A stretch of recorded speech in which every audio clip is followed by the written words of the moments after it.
out early tomorrow. We've got to take the Flying Kipper. Don't tell Gordon, but I think if we pull the Kipper nicely, the Fat Controller will let us pull the Express. The special coal they gave you is working well. Hurrah! Cried Henry. That will be lovely.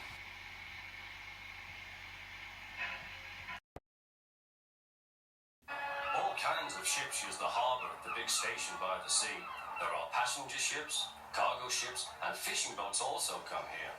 They unload their fish on the quay.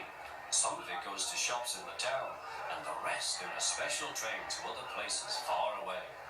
This is the train the railwaymen call the Flying Kipper.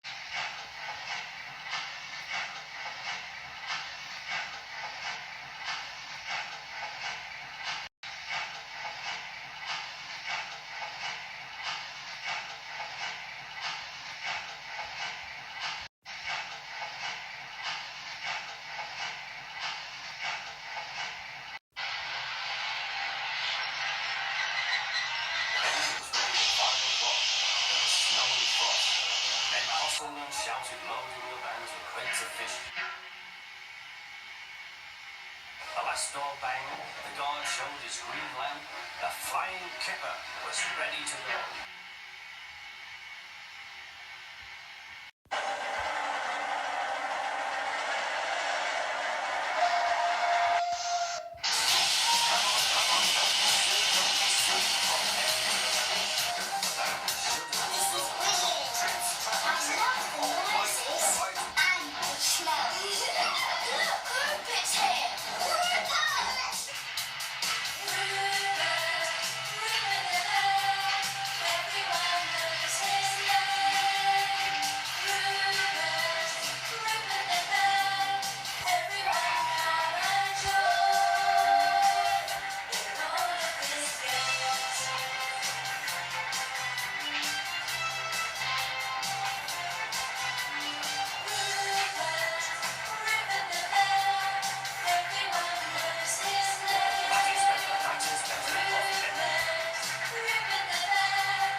goods train was waiting in the siding to let the Flying Kipper pass, and the driver and fireman were drinking cocoa in the brake van.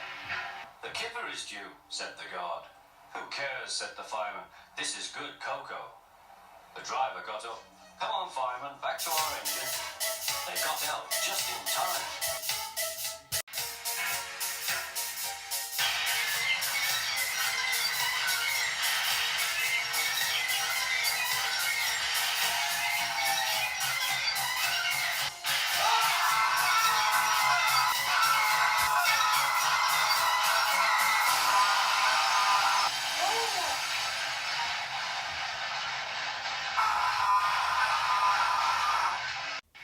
Henry's driver and fireman had jumped clear before the crash, but Henry lay dazed and surprised.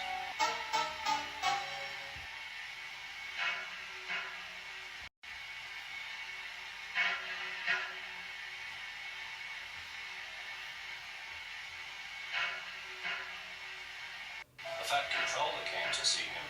"The signal was down, sir," said Henry.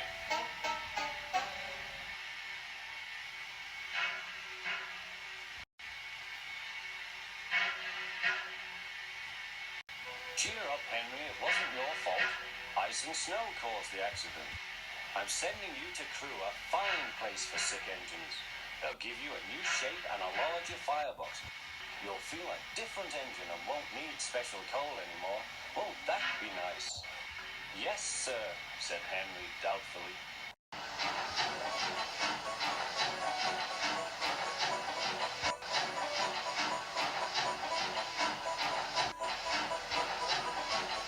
Henry liked being with Crewe, but was glad to go home.